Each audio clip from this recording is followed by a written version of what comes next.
What's up guys, today we're gonna be unboxing and taking a look at Sony's flagship ANC headphones, which is WH-1000 XM5s currently. These have been out for a while now, but I decided to upgrade. I'll go through why. I'll walk you through what's so special about the headphones as we unbox them. So without any nonsense, let's get into it. It's basic packaging. This is a recycled packaging made from recycled materials. So there is nothing splendid about it. Some of the features works with iPhone and shit. Very slight glossy embossing on the Sony branding out here. This is the black color. It says open. So let's get into it.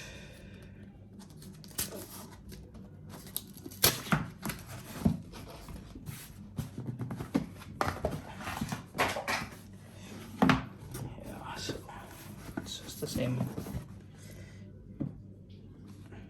original blended material, it says. I'm assuming it's referring to the recycled stuff. Okay.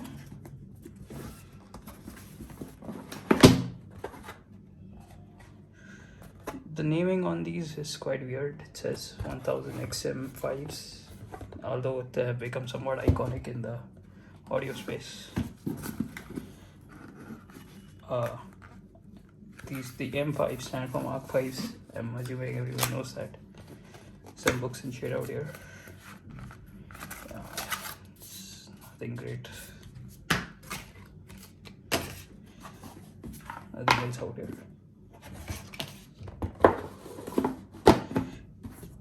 This is the carrying case, which has some controversy going on.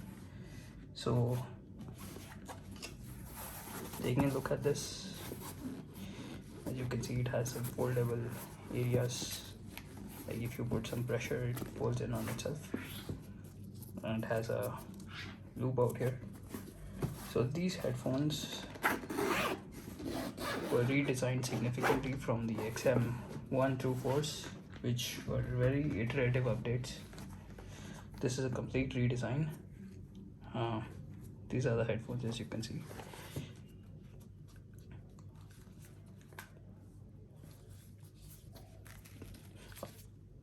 On first impressions, these are extremely light.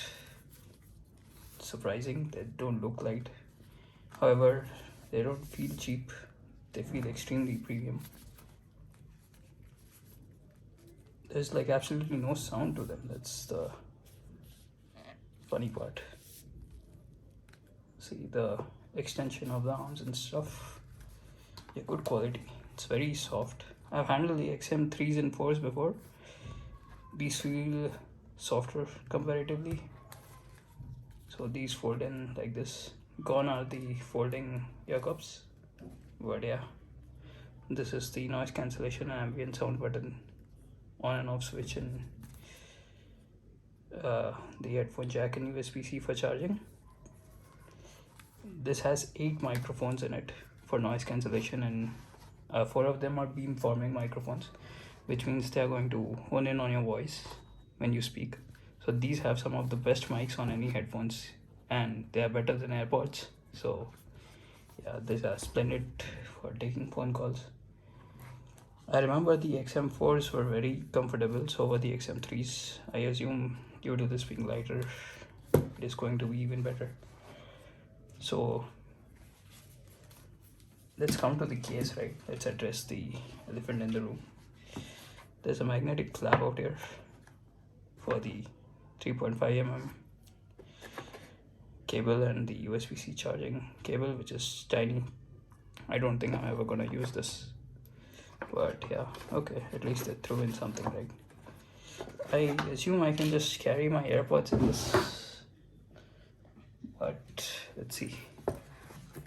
Okay, so maybe if I take it out the case. Yeah. So yeah, I guess pro tip if you want to carry your AirPods in this. So people are crying about the size of the case, right? I mean, I get it, it's a big case, but my old headphones case, which I almost never use, they are this big, right? As you can see, they are not in very good shape, but look at the thickness of it. And this just compresses in your bag, so I don't really mind. These have the best active noise cancellation out of any headphones on the market. When upgrading from my old V-modas, which were DJing headset, these are V-modas crossfed wireless. These have no active noise cancellation, although the clamping force on this is enough to block out most sounds. I have to say it's not very comfortable in the long run though. This has a 30 mm driver, which some of you might be knowing that it is a downgrade from the 40 mm of the previous generation. However, the driver in this is a higher fidelity driver because they're made from carbon fiber or something.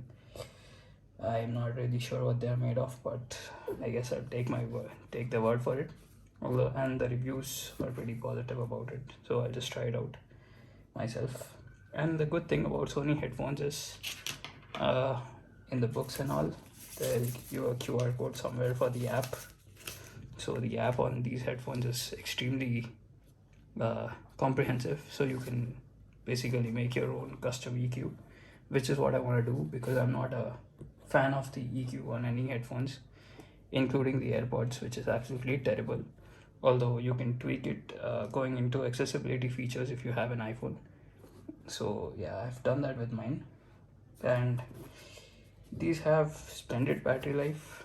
I think around 30 hours with ANC on, and without ANC they can go up to 40 hours. Even after that, if you plug into the 3.5 mm jack, you can use them, which their competitors and even more expensive AirPods Max don't have, which is completely absurd.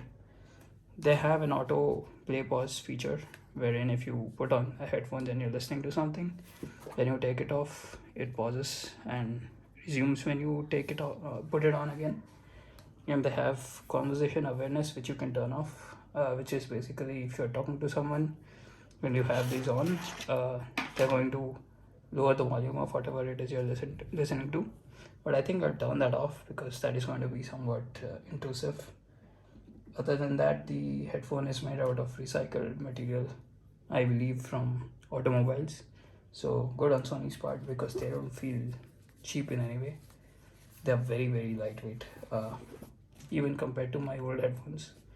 This wasn't heavy to begin with, but I mean, this is extremely lightweight. And yeah, as I said, the mics are much improved, which compared to my old ones, these were trash. But yeah, these were never meant to be used as headphones for talking. And yeah, the battery on this started to suffer, which they were not that great to begin with. So this has something called a V1 processor, wherein the processor works alongside their noise cancellation processor, which is a separate thing.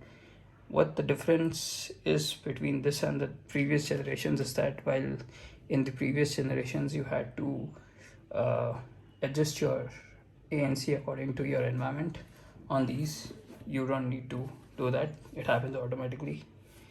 And as you can see, the left and right is clearly mentioned. What else? Yeah, I think I've covered more or less everything. They have 360 audio, which is I guess standard now because AirPods have them and they call them spatial audio. If you use an Android device, these are going to give you the next best thing compared to the if you're using a lossless file. The LDAC is the best thing you can have when it comes to wireless headphones. Of course, if you're gonna plug in your headphones, then you're gonna have a better quality. As you can see, this smudges quite easily, I guess. But yeah, they just rub off. I guess it might trigger you. So if you're someone who likes your headphones to look pristine all the time, just get the white one or the bone one. So let's see if we can wipe this off. yeah, they just wipe off with your fingers, funnily enough. Anyhow, other than this, I think I've covered everything. Oh yeah, one last thing, they have a multi-point connection wherein they can connect with two devices at a time. So suppose your Mac or laptop or your phone, and if you have an Android device, these have free wireless assistant, so you can call on Alexa or Google Assistant. However, that doesn't work on iPhone, so if you're an iPhone user, keep that in mind if you care about such things, because I don't. Yeah, that's about it. The negatives, the case size would have been, I mean, if it was smaller, it would have been nice. Not that I care much, but yeah, I can see why it means so much to people. If these folded, perhaps the case size would consequently reduce, but I can see why Sony went this route, because the previous generations had an issue of breaking on the hinge. So I guess these are more durable. I'm just surprised that there is no sound on this. Like, there's absolutely no creaking sounds. And the lack of water resistance, which I guess is to be expected because you don't wear these and go out working out or in the rain or whatever. But some sort of a water resistance rating would have been nice. Not that even these had it. Of course, these are built like tanks. I mean, I can just change the earpads, which are kind of wrecked. But yeah, the earpads can be changed on this as well pretty easily, and they're very supple. But that's about it. Thanks for watching, guys. Like and subscribe. If you have any questions about the headphones, please feel free to drop them in the comments below, and as I use them and I get to know them better, I can answer them. That's about it, guys. Oh yeah, just one last thing, which is the price. These retail for about 35,000 Indian rupees, which isn't cheap for any pair of headphones, but I guess they're worth it because the noise cancellation on the XM3s and 4s are pretty good. Like, I don't think anything comes close to it, and like they're so comfortable you can just fall asleep wearing these. So I guess they're worth it. Of course, if you can get an XM4 at a good deal, which I mean you can most of the time, I think that's a better buy for bang for your buck. However, if you like the latest and greatest, this is the way to go. Why did I choose this over Bose? I'd say I'm not a fan of the sound signature of Bose, and I just like the customizability of these in the app. Of course, Bose QC45 is a lighter pair of headphones, so they're arguably more comfortable. If comfort is what you want, then yeah, that is what you should look into. But otherwise, overall, I don't think anything touches these other than their predecessors, which is the XM4s. But you could argue that this and that are completely different headphones because that is still sold while this is also being sold. So yeah, that's about it. Thanks for watching. Like and subscribe. Peace out.